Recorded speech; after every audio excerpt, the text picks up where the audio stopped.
Welcome, in front of me is a Huawei Y6 from 2019, and today I will show you how to insert SIM and SD card into this device. So before we get started, we will need this little thing, the SIM ejector. Now it comes provided with the device in the box, so you can get it from there or just use a paper clip.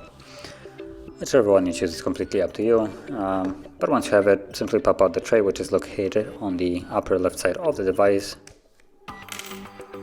And in here you'll have space for 2 different SIM cards and 1 SD card. So you can place them in the tray. I'm gonna use 1 of each, as you can see. Then while holding it securely, insert it back into the device. And you should see a pin for the SIM card. There we go, there's the pin.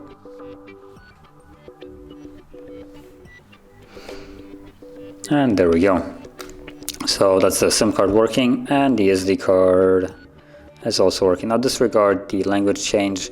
Huawei is such an amazing device that basically decides to change the language of the device whenever you insert a SIM card, and it changes it to the language of the SIM card without any kind of reason or logic, and also doesn't ever ask you, and also removes the previous language from the list. So if you want to change it back, you'll need to go into the settings. Now if you're not sure because the amazing device decided to change it to a language that you might not understand, then we will need to go into those settings right here by tapping on the gear icon, scrolling all the way down to System, which is the last option.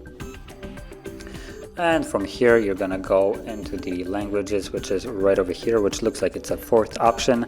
I believe they don't change position based on language, so it should be in the same place.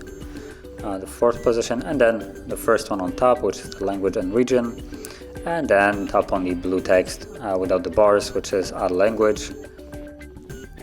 Give it a moment, and there we go. So we have languages, and let's search for our language. So English. Disregard the keyboard there, and let's tap on change, which is located on the right side. As you can see, then it will become default, and we can now go back to where we were before, making the setup language select completely redundant. So that is how you would insert SIM card and also change the language once SIM card decides to change it. And if you found this very helpful, don't forget to hit like, subscribe, and thanks for watching.